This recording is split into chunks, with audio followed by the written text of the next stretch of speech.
Olá, minha gente! Com vocês? Hoje a nossa live vai ser para sanar todas as dúvidas que ainda restam sobre a doação de sangue. Vanessa, por que você está falando tanto da doação de sangue? Por quê, gente? Porque um dos desafios para entrar no nosso desafio que vai melhorar a sua vida, que vai melhorar a sua saúde, é fazer a doação de sangue. Então, a nossa ideia com esse desafio é te ajudar a melhorar a saúde, ter mais disposição, ter mais saúde como um todo, tá bom? Então, tô convidando todo mundo, chamem, aproveita o aviãozinho e chama a galera para vir assistir e tirar todas as dúvidas que ainda restarem sobre doação, certo? Vou chamar aqui a nossa Nutri maravilhosa Jéssica e o doutor Banco de Sangue da Santa Casa. Vamos só esperar eles entrarem e nós começamos. E se tiverem dúvidas, vão mandando por aqui. Olá! Oi, tudo bem? Tudo ótimo. Estão me ouvindo bonitinho? Oi? Doutor, tá ouvindo a gente? Oi, bom dia, agora estou. Agora sim. Agora sim, nós também estamos lhe ouvindo. Muito obrigada, doutor, por concordar em participar e levar informação para essa galera, porque a galera tá com medo, né? O pessoal tá com medo de doar sangue e acontecer qualquer coisa aí nesse meio tempo. E aí, a gente escolheu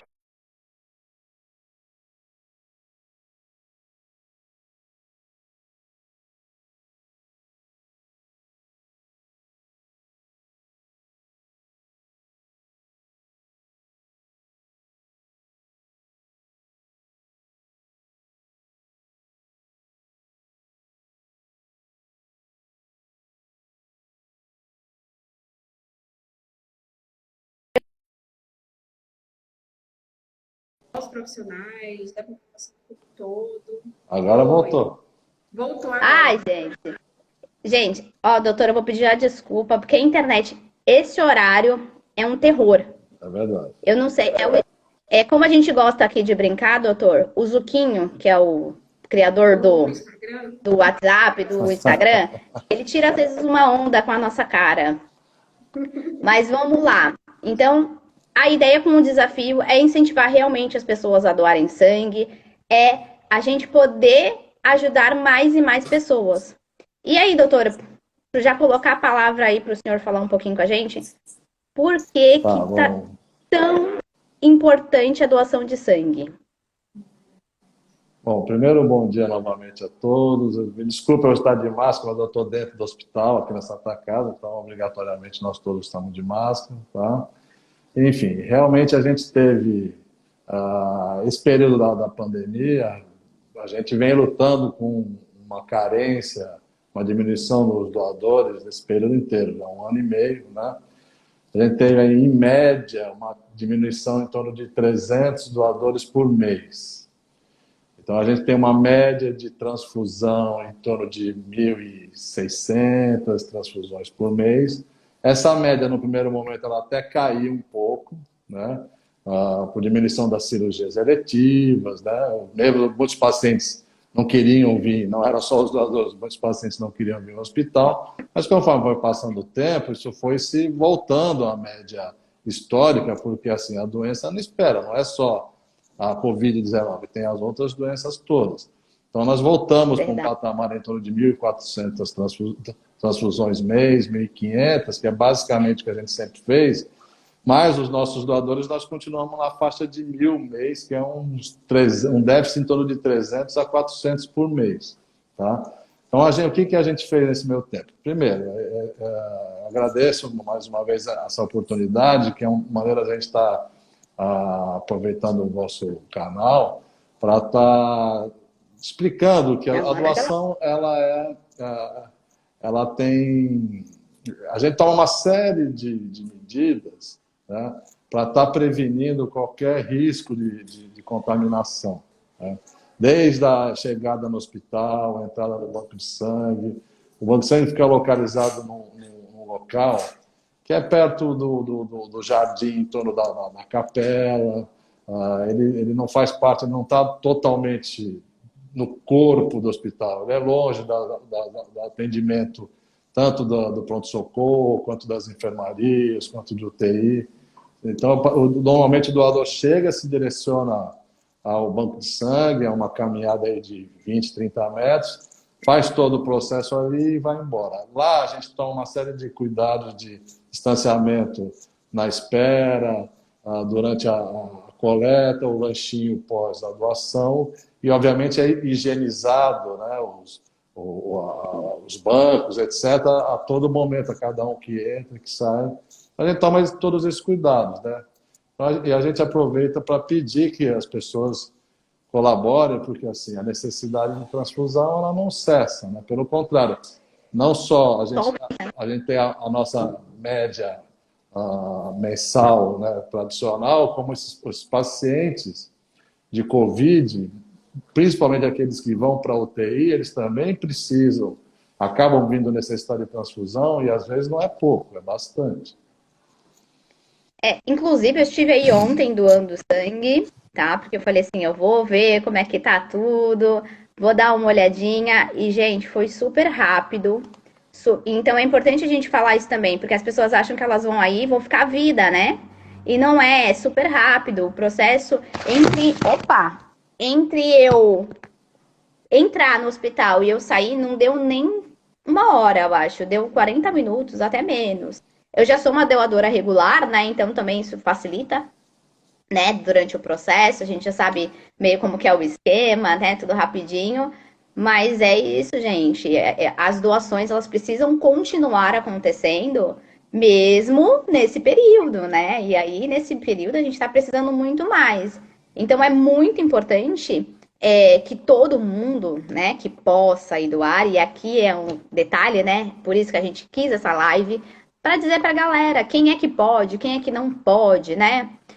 Porque tem gente que tem dúvida com coisas bem simples e bem tranquilas, né, Gé? Então a gente começou a ver que as pessoas elas não estavam doando, não é porque por conta de medo de pegar Covid ou porque é dentro do hospital. Claro que isso também é uma das desculpas, mas também porque achava que não podia doar. Exatamente. Né? Eu queria até aproveitar para falar o que você teve aqui, né, ontem, agradecer primeiramente, né, sempre todo doador é muito bem-vindo, importante para nós, mas para dizer que, assim, que esse processo a gente tende a ser o mais rápido possível, né?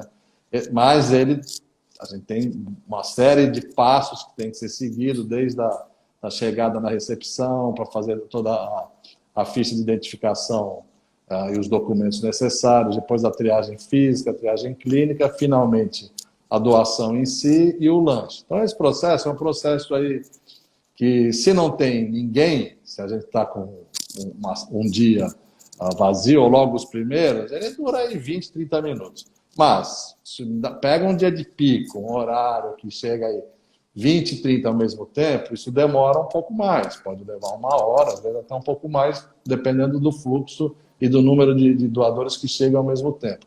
Para isso, para tentar minimizar isso e para evitar aglomeração, nós fizemos duas coisas. É um certo controle de acesso dos doadores para o banco de sangue, para não ficar muito cheio lá o nosso espaço, que é um espaço limitado. Tanto esse controle a gente faz na entrada, como eventualmente a gente abre essa região em torno da capela, que é um lugar agradável e ao ar livre, bem arejado, para aguardar um pouco. Como a gente também a gente aumentou um pouco o horário, estendeu um pouco o horário de atendimento durante a semana.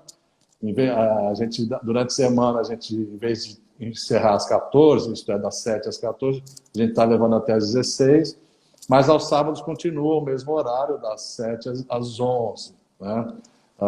E a gente não funciona aos domingos e aos feriados para doação, né? O banco de sangue não para. Mas, além disso, a gente possibilitou que seja agendado. Então, tem o nosso telefone aqui do hospital, é só ligar lá no ramal do banco de sangue, e é possível agendar um número em torno de 6 doadores por horário, né? E a gente, obviamente, por que que a gente coloca 6? Porque quem não agendou vai ser atendido também. O agendado tem uma certa preferência, Preferência, né? né? Mas quem não agendou, a gente atende da mesma maneira, até porque o nosso grande volume é o de demanda espontânea, não é o agendado, né? Mas a gente está criando esse conceito, esse hábito das pessoas não só doarem, como agendar para a sua comunidade. Exatamente. E o que é legal desse agendamento é que você já liga, e assim, eu liguei lá também, eu fiz todo o processo. Eu liguei, falei com uma técnica que foi super simpática. Então, assim, ela já te dá alguma orientação ali, se caso você tiver alguma dúvida, né? Então, claro que ela não vai te responder tudo que o doutor vai responder aqui pra gente. Mas no caso, por exemplo, eu tomei a vacina, posso doar? Aconteceu isso, posso doar? Então, são questões que às vezes a gente não sabe e que é importante a gente esclarecer, porque muita gente não tá doando por conta dessas dúvidas, né, Gé? Inclusive, eu já vou começar aqui. Primeiro, eu gostaria de agradecer mais uma vez a participação do doutor. Nós fizemos aqui semana passada com o Hemobank, né, que é o banco de sangue daqui, que no caso é o Hemonúcleo, parecido com o daí de São Paulo, que eu sou de Vitória da Conquista. E a gente fica muito feliz quando a gente soube que nossa campanha seria acolhida, né? Então, quero agradecer mais uma vez, foi excelente. E tem muitas pessoas que estão aqui justamente para tirar aquelas dúvidas que são as dúvidas que a Vanessa falou, que são dúvidas assim corriqueiras e que impedem as pessoas de fazer essa doação. E aí eu gostaria de começar perguntando justamente sobre a Covid, porque a gente sabe que tem muitos mitos em torno da doação de sangue e a Covid-19. Primeiro, quem teve Covid, doutor, pode doar sangue ou depois de quanto tempo que isso pode estar acontecendo aí? Pode doar, mas tem que aguardar um período de pelo menos um mês após o término dos sintomas, né? O diagnóstico certinho, enfim. O ideal seria que ele aguardasse os 14 dias, fizesse um novo PCR, que ele fosse negativo, né? E aguardar o período para mostrar que realmente ele teve a doença, foi diagnosticado, foi curado, não tem mais.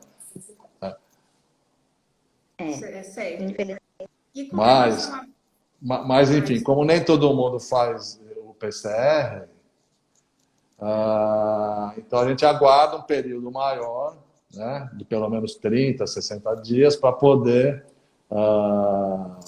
ter certeza de que ele não transmite mais, e, portanto, o sangue doado ele é 100% seguro nesse aspecto.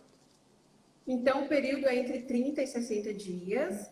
E caso a pessoa tenha feito o PCR, né, se ela for com o PCR mostrar que está negativo, né, o exame, ela pode doar imediatamente ou também precisa esperar um tempo?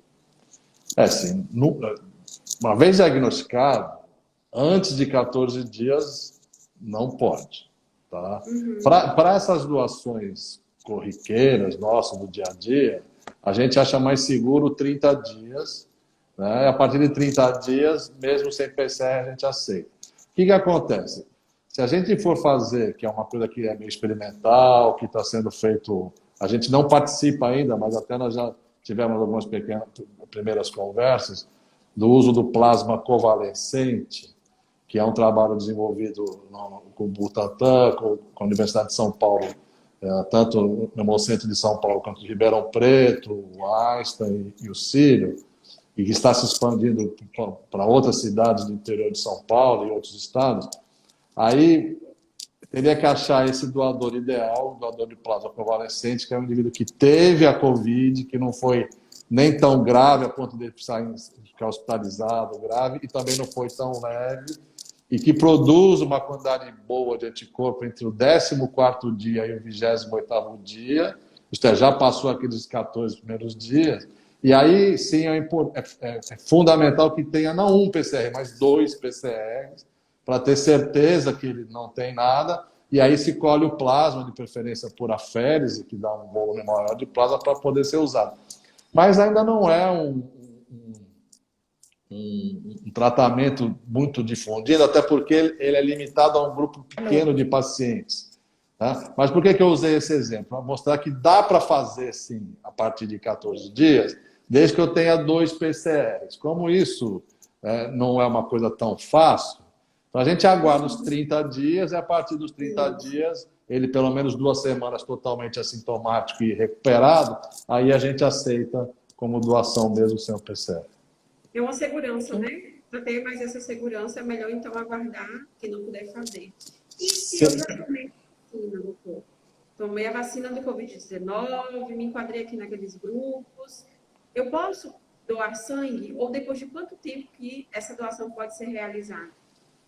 Sim, a pergunta é muito boa. Na verdade, eu vou até já retroagir um pouco, dizendo que tudo que a gente faz no banco de sangue, todo o processo, né, de coleta, de entrevista, de exames, etc., ele visa sempre a segurança, primeiro, do próprio doador, né, sem o doador a gente não faz, e segundo, do receptor, que é o nosso paciente. Tá? Então, todo o processo visa objetiva a segurança do processo inteiro, principalmente do receptor e também do doador. Bom, quem tomou a vacina, como qualquer vacina, tem um período de latência. Tá? Então, no nosso caso, as vacinas do vírus inativado, que é o Coronavac, por exemplo, né, do Butantan, e da AstraZeneca, da Oxford. Bom, a Coronavac, na verdade, são 2 dias, tá? E as demais que a gente tem aqui hoje, a AstraZeneca e a Pfizer, da BioNTech, são 7 dias, uma semana, tá? Então, assim, a gripe são 2 dias, febre amarela 28 dias, sarampo 28 dias. Então, sempre que teve alguma vacinação, dá uma ligadinha, que isso é fácil a gente dar informação por telefone. Às vezes fica difícil por telefone, dá muito detalhe. Ah, porque eu já tive extraí um dente, eu fiz uma cirurgia, eu tomo tal remédio. Isso por telefone nem sempre é muito fácil, às vezes a gente até consegue, mas às vezes muito detalhe tem que ser na entrevista mesmo, com um profissional de nível superior, geralmente um biomédico, um enfermeiro, ou mesmo um médico, para a gente definir. Mas essas coisas mais simples de vacina, a gente até costuma divulgar na mídia, né, como vocês, mas é fácil a gente estar esclarecendo por via telefônica, ou mesmo no nosso site mesmo, já consta os critérios básicos, né, para doação, como idade, peso e consta lá o período da vacinação, quanto tempo que tem que ter. Eu quero aproveitar e falar uma ressalva sobre o site, tá? Sim. O site todos que a gente visitou, porque a gente visitou vários, né, Gé? Para a gente ter informação, foi o mais completo, foi o da Santa Casa de Santos. E eu, como moradora de Santos, fiquei super feliz, né? Porque tinha bastante informação, bastante perguntas que a galera tava fazendo pra gente e que a gente já conseguia falar assim, olha, não, pode doar, porque a gente já tinha essa informação de uma fonte confiável, né? Então a gente ficou super feliz de poder já dar essa informação. Então é muito bom e parabéns à Santa Casa por sempre manter o site atualizado. Isso facilita muito a vida de quem quer doar também. Esse é um, Né? esse é um trabalho diário aí, que é o nosso departamento de divulgação, né? E como é que chama o departamento? De comunicação. Faz junto com todo o hospital, obviamente, e faz com a gente vem ao longo do tempo introduzindo novas informações, né? A gente sempre tem que mexer em alguma coisa, mas realmente eu fico até grato em saber isso. E aí vou parabenizar a equipe toda do Departamento de Comunicação. Vocês têm um termômetro muito melhor do que a gente aqui, né? A gente procura fazer o melhor, mas a gente não tem, assim, parâmetros, né? A gente procura as melhores informações. E assim, quando a gente começou a campanha, a gente tinha que buscar as fontes daqui da minha cidade, de Sorocaba, de Santos. Então, assim, quando a gente abre ali aquela plataforma e está tudo muito fácil, muito claro e objetivo, Claro. fica muito melhor, né? A gente enxerga, quando a gente vai pesquisar isso, a gente quer muito olhar com um olhar de quem não tem todas as informações, de quem é leigo, de quem está assim, poxa, será que eu posso doar? Então, assim, a gente fica muito feliz em saber que essas informações estão atualizadas, principalmente, e que a população também agradece, né? E eu gostaria já de emendar com outra dúvida aqui, que, assim, eu recebi, quando a gente começou a campanha, de que assim, Nutri, eu não vou doar, porque senão eu vou ficar mais propensa, eu vou me expor, né? Então, quem pensa em doar pode até pensar em doar, mas ela pode pensar assim, vixe, se eu doar, eu vou ficar, ou tem um risco maior de pegar Covid-19. Isso é verdade ou é mito, doutor? Não, a doação em si não aumenta risco nenhum de adquirir nenhuma doença e nem a Covid, né? O grande problema é que no início as pessoas eram orientadas a não sair de casa. Não podia botar o pé na rua, não podia fazer nada, né? Mas hoje em dia, assim, a gente procura manter, né, o distanciamento, a máscara obrigatória, o álcool gel, né? Enfim, sempre todo mundo que puder e chegar a sua hora toma a vacina, né? Enfim, agora, dificilmente hoje, com raras exceções, né, talvez a minha mãe, que já está com quase 80 anos, que não sai de casa, né? Que não pega um ônibus, um metrô nas grandes cidades, que não vão a um supermercado. Então, as pessoas, a gente voltou até um convívio social, né, com uma nova etiqueta social. É basicamente o que acontece aqui. Então, o ato da doação não expõe a nada. Nada. Mas, lógico, ele vai ter que sair de casa, Eu vai ter que percebo, chegar aqui, etc. eu percebo que as pessoas estão com muito medo da imunidade, sabe? Se eu doar sangue, minha imunidade vai baixar, vou ficar Porque muito. eu perdi sangue, Porque eu perdi sangue, né? vou ficar mais fraco, Per- minha imunidade vou ficar muito mais, o meu risco vai ser muito maior. Eu acho que é muito por esse lado, né, da imunidade. Isso é mito, né? Isso é mito, eu não sei de onde surgiu, mas enfim. Na A gente verdade, também não sabe. A o gente que. também não sabe, mas assim, Quan- ah, é, é quan- como a gente fala, né? Toda dúvida, ela é uma dúvida. Então, assim, sim. para quem realmente tinha essa dúvida aí, maravilha, não tem Ah. problema nenhum. Você pode doar sangue, sua Nenhum. imunidade vai ser. Quando a gente doa, a gente tira. Vou fazer um cálculo em cima de mim. A gente tem aproximadamente 7% do peso corporal de sangue total. Então, vamos supor, para arredondar os cálculos, eu tenho 100 quilos, eu tenho 7 litros de sangue circulando. Quando eu vou tirar, a gente tira em torno de 400, 450 ml, quer dizer, menos de meio litro. Tá? Então, eu tirei uma quantidade muito pouca, perto do volume total que eu tenho. E esse volume, rapidamente, ele é reposto pelo organismo. E a grande massa que é retirada, a grande quantidade, são glóbulos vermelhos, que fazem parte do transporte de oxigênio, né? Metade disso, um pouquinho menos, são glóbulos vermelhos. Só que perto do total é pouco. Então, a gente, logo nas próximas 24 horas, a gente já repõe, a gente já retém o líquido para repor a volemia, continuar com os 7 litros. Né, a gente vai ficar com 6 litros e meio durante muito tempo. Você vai ficar em poucas horas, o organismo já repõe essa quantidade. E, ao mesmo tempo, aumenta um pouco a produção de glóbulos vermelhos para voltar para o nível anterior, que a variação é mínima. Agora, os glóbulos brancos e as plaquetas, que são referentes, no caso, os glóbulos brancos é imunidade, as plaquetas para a questão de sangramento, de hemostasia, esses não variam, esses não têm variação. Tá? Então, isso aí realmente não tem nenhuma base científica, esse temor das pessoas, e é bom que elas fiquem esclarecidas. Uma informação muito, muito importante, porque tem gente que acha que realmente esse sangue não é reposto. Então, galera, seu sangue vai ser reposto, então não tem problema nenhum. Uma outra dúvida que surgiu, doutor, é uma dúvida mais bioquímica realmente, né? Tem pessoas que têm aí uma transferrina e a B12 alta. Essas pessoas que tenham ou ambas as duas situações, né? Tanto transferina quanto a vitamina B12 alta, podem doar, ou se tiver somente uma ou outra. Bom, vamos lá. A vitamina B12, ela é uma vitamina do reino animal, né? Então ela tem principalmente todos os alimentos de origem animal, carne, leite, ovos, derivados, etc. Não tem no reino vegetal. E normalmente nós, os seres humanos, tem uma reserva grande de B12. Tá?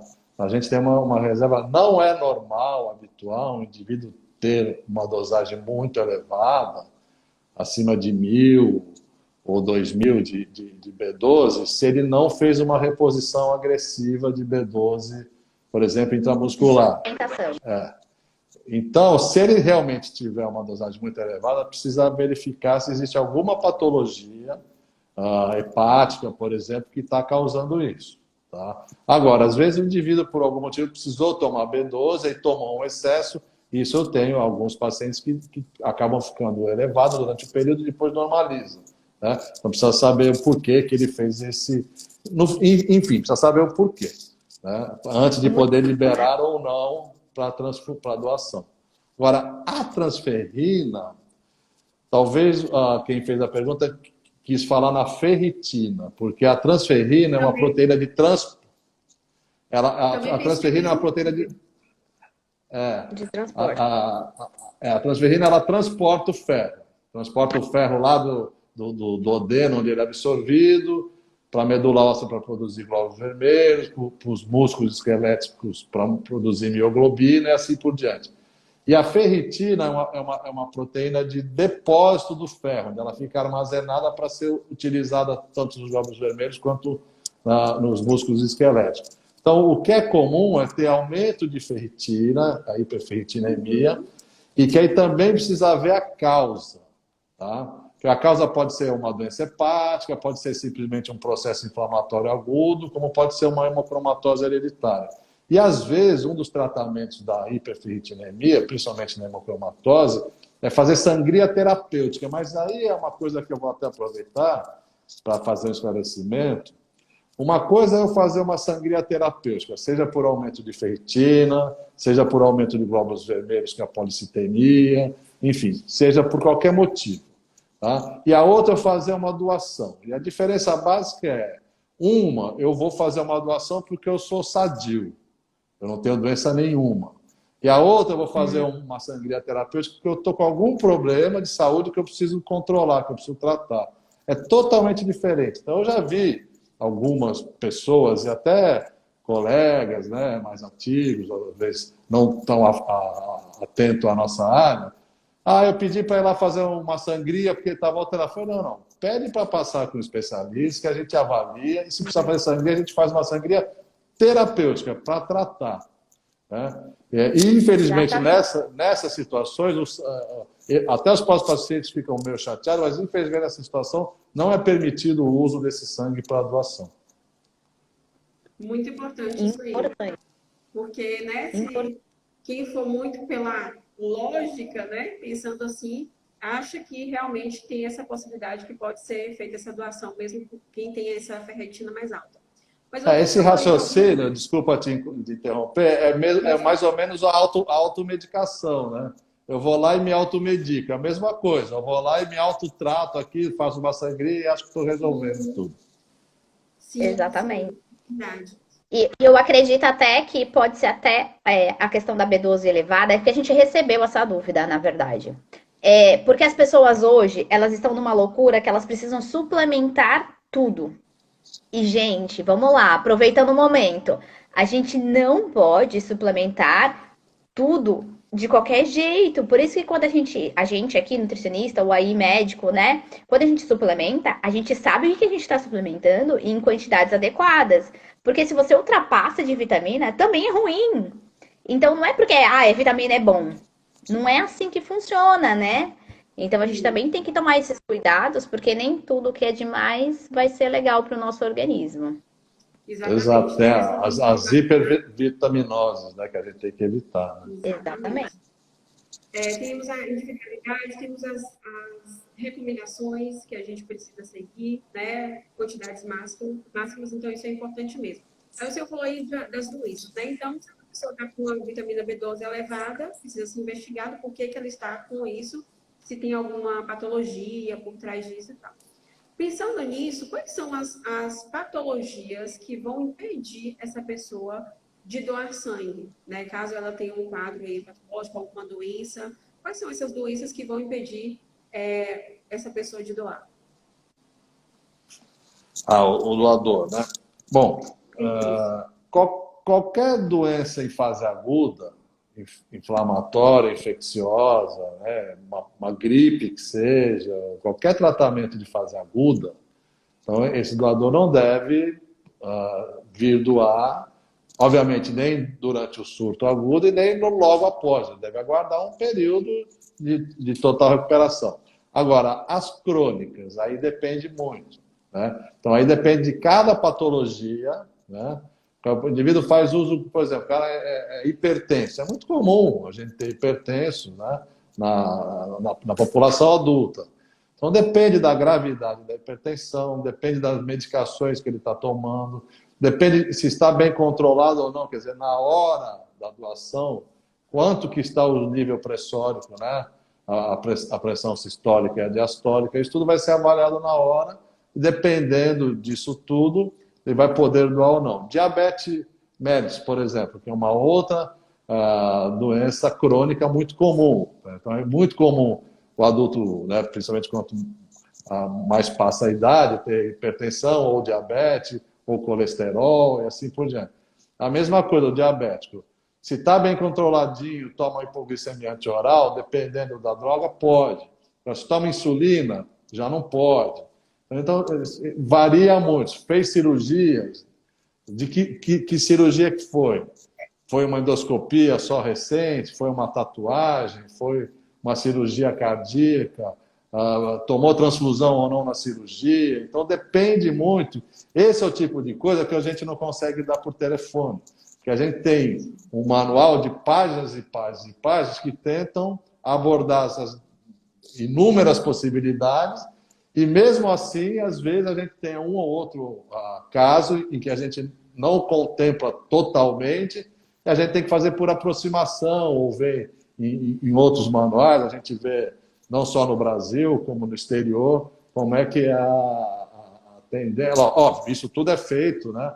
Ou pela RDC do Ministério da Saúde, ou pelos hemocentros, muito direcionado à Associação Americana de Banco de Sangue, né, a ABB também, ou a Sociedade Internacional de Transfusão de Sangue, a ISBT, enfim. Então, a gente está sempre baseado na literatura científica, mas, às vezes, caso a caso, a gente tem que avaliar. Isso não está exatamente previsto, mas é melhor pecar por excesso. A gente sempre, volto a dizer, a gente sempre histórico, né?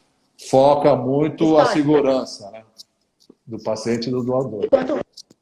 Quando você observa o histórico daquele paciente, né? Daquele paciente, no caso, o doador, né? Quando você vai para o histórico do doador, você fez o quê? Então, assim, aquelas perguntas básicas que o senhor comentou, né? Da tatuagem. Hoje, a gente está vendo muito aquele negócio de sobrancelha, esqueci o nome, microblend, preenchimento de sobrancelha. Isso se enquadra como tatuagem também? Tudo que usa agulha, mesmo, e obviamente tem que ser descartável, mas usou agulha, tem um prazo de latência entre poder doar. Tá? Então, piercing, tatuagem, tratamento dentário com anestesia, uma série de coisas. E aí esse tempo tem um tempo mínimo? Esse tempo mínimo varia aí de um mês a 6 meses, e dependendo aí no caso dos procedimentos mais simples. Agora, se for procedimentos maiores, cirurgias maiores, aí 1 ano, ou às vezes até definitivo. Entendi. Então isso é importante. Sim. Porque às vezes a gente acha que só precisa daquele tempinho, depende do que foi o procedimento. Exato. Legal. E mais uma dúvida que a gente também recebeu é de quanto em quanto tempo que a gente pode doar sangue? Tá, essa pergunta é muito boa, é importante que todo mundo saiba. O homem, ele pode doar a cada 60 dias, 2 meses, sendo no máximo 4 vezes ao ano. Tá? E a mulher, a cada 3 meses, 90 dias, sendo no máximo 3 vezes ao ano. Tá? Isso significa o quê? Se no prazo ao ano, eu digo os últimos 12 meses. Né? Se nos últimos 12 meses eu já fui lá e já doei 4 vezes, cada 2 meses, né? 2, 4, 6, 8, eu vou ter que dar uma pausa de 4 meses para voltar a doar. Tá? A mesma coisa para a mulher. Né? Tá certo? Porque senão ela poderia doar 4. Se ela doou 3, 3 e 3, deu 9, ela tem que dar uma pausa maior. Ah, entendi. Outra dúvida que veio pra gente também, que é uma dúvida até muito pertinente, porque a gente está vendo muitos casos de pós-bariátricos, né? Sim. Então, a galera que já fez a bariátrica em algum momento da vida, ela tem que aguardar quanto tempo? Para doação, Isso. ah,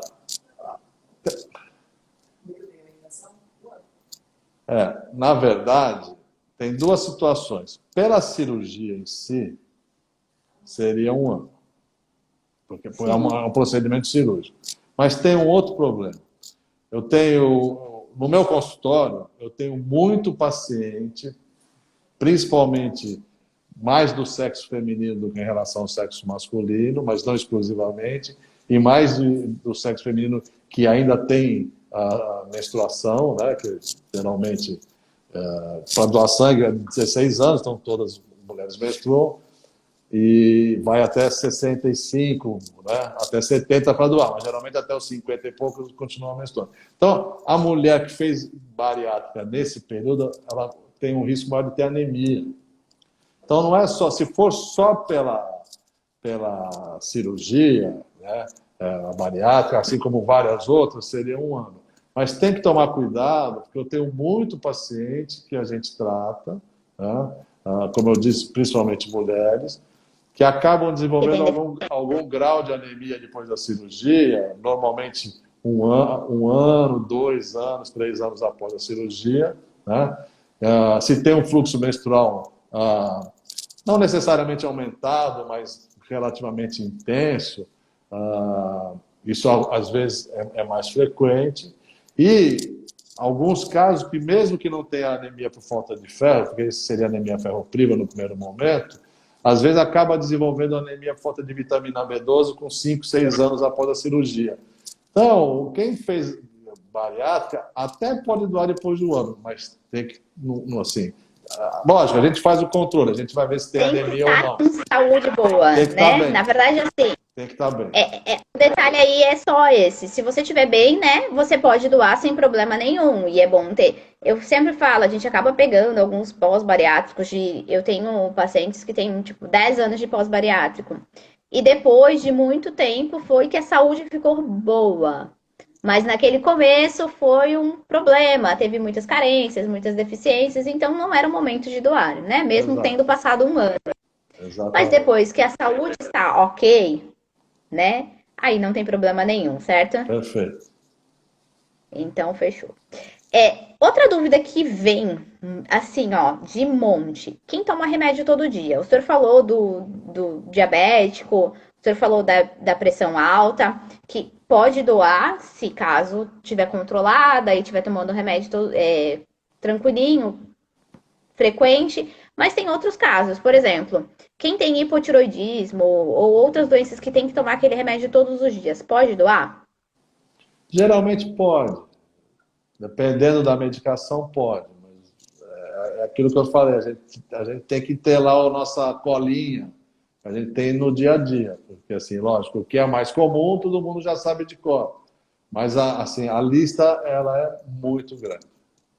Na maioria dessas medicações de uso crônico podem doar, sim.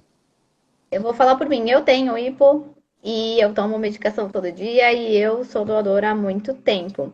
Então, isso não é também uma outra desculpa, né? Sim. Porque às vezes a pessoa dá muita desculpa para, não posso. Ontem eu saí daí, peguei uma carona e a pessoa falou para mim, eu não posso doar porque eu não posso doar. Aí eu falei, mas por quê? Não, porque eu não posso doar. Então, a pessoa não sabe nem por que ela não pode doar, mas o medo, né? E é bom a gente esclarecer isso também. Gente, é uma picadinha igual quando você vai coletar sangue, né? Então, claro que você vai ficar um tempo lá e seu sangue vai sair, mas não é nada extraordinário. As pessoas têm uma ideia da doação como algo surreal, né? E não é isso. O desconhecido sempre deixa um pouco, né, assusta, mas depois que vem aqui a primeira vez, a gente tem alguns doadores aqui, de voluntários, né, né? O doador ideal é aquele doador voluntário, que ele se sente sadio, tem uma vida, de modos sadios, né? Tanto alimentares quanto de atividades físicas, né? De relacionamentos, etc. E ele vem doar voluntariamente. Nós temos doadores aqui com mais de 30, 40 doações ao longo da vida. Tá? E, enfim, esses são exemplos. Infelizmente é uma minoria, mas são exemplos Minha de meta de vida. vida. Isso é muito Minha meta de vida. Eu não sei quantas eu já fiz, mas eu já fiz bastante. E eu vim muito. E eu fui a primeira vez a exemplo do meu pai. Meu pai é doador há anos. E isso ajudou, e assim, isso aí é muito legal, porque ele doava também sem ter alguém específico, né? Porque tem muita gente que vai doar só para quando alguém da minha família precisa, ou algum conhecido. Gente, você pode ajudar tanta gente. E doutor, essa é também outra pergunta. Quantas pessoas eu ajudo com uma única doação? Então, antes disso, só para complementar o que ele estava falando, a gente tem dois tipos de doador, né? O de reposição, que é o que você falou, né? Tem algum familiar, algum amigo, né? Que geralmente ele é muito esporádico, né? E não é importante, lógico que é um grande volume. Mas o ideal é aquele que é o voluntário, simplesmente porque o cara porque faz bem para ele doar, ajudar um próximo, e ele se enquadra naquele perfil ideal de doador sadio, né, para doar. E todos eles vão ajudar quantos? Quer dizer, uma bolsa coletada de um doador, ela é fracionada em até 4 produtos hemoterápicos diferentes. A gente chama de hemocomponentes, né? Então, o sangue total a gente fraciona com centrifugação mesmo, né? Então, a gente obtém o concentrado de hemácias, que são os glóbulos vermelhos que fazem o transporte de oxigênio, obtém o concentrado de plaquetas, para indivíduos que têm diminuição de plaquetas com risco hemorrágico ou que estão sangrando, e a gente obtém a parte líquida. A parte líquida é o plasma fresco, rico em fatores da coagulação, e desse plasma fresco a gente pode então obter um subderivado deles, né, do plasma fresco, que é o crioprecipitado, que ele é rico em alguns fatores específicos da coagulação, que é o fator 8, o fator de von Willebrand e o fibrinogênio. Então, a gente tem esses 4 componentes obtidos de cada doação, e a gente tem estocado eles no banco de sangue, e os pacientes, dependendo da carência dele, ele vai tomar um ou outro componente, hemocomponente, e em alguns casos mais graves, eles vão precisar tomar aí até 3 ou 4 todos os hemocomponentes. Mas é mais raro. Que legal. Isso é uma informação que a maioria desconhece, né? O que o senhor deixa aí de recado para a galera? Porque a gente não quer também tomar muito tempo, a gente não quer que essa live fique extremamente cansativa, né? Então, a gente queria tirar as dúvidas que são mais recorrentes. E assim, gente, liga lá, pergunta, vai até lá. Mesmo que aconteça por algum motivo você não possa doar, eles vão te orientar, vão te explicar e você já fica ciente, né? Então, um recado que a gente quer dar é para que vá doar, vá ajudar a salvar vidas, vá. E não necessariamente da forma como o senhor disse, né? Quando só tem alguém da minha família que precisa. Mas isso pode ser uma coisa frequente. Isso pode estar dentro do teu cronograma de vida, né? Então, eu acho que é importante, né? Exato. A gente tem agora no dia 14... Desculpa. Pode falar. Não, eu ia falar justamente sobre ser um doador ativo, que é a nossa maior... uma das coisas que a gente está trabalhando nessa campanha é justamente isso. Tem pessoas que já foram doadores, mas que faz muito tempo que não doaram. Então, assim, o que a gente está levando também é muita informação. Nos nossos stories, a gente está sempre colocando quem pode doar, quem não pode, o que comer, se precisa ficar em jejum, porque muitas pessoas acham que tem que ficar em jejum para poder doar sangue. É a mesma coisa quando você vai fazer um exame de sangue. Não é, ao contrário. Você precisa estar bem alimentado. Então, todas essas informações, muitas das dúvidas que vocês têm, a gente está sempre colocando nos nossos stories, tem também no nosso perfil, e principalmente tem também no site, né, dos bancos de sangue, que a gente está sempre aqui também falando, a gente sempre traz essas referências, que a gente não tira essas informações de qualquer lugar, a gente tem toda essa referência com base aí justamente nesse cuidado que o pessoal da Santa Casa tem de deixar informações importantes, atualizadas, a gente tem trazido justamente desses locais, né? Então, o que a gente quer é que você esteja com a gente nessa campanha, porque dia 14 de junho é o Dia Mundial do Doador de Sangue. E a gente quer muito que daqui até lá você esteja aí também, seja um doador. E é muito importante também falar que a nossa campanha não é somente para você doar. A gente está levando informações para que você repasse também essas informações para outras pessoas. Então, se você não puder doar, tudo bem. Tente conseguir alguém para doar também. Tente levar essa campanha, Incentivar, né? incentivar outras pessoas também a doar. Porque essas dúvidas que você tem, pode ser que outras pessoas também tenham. O que a gente quer aqui é levar informação e converter você aí em um doador e um doador ativo.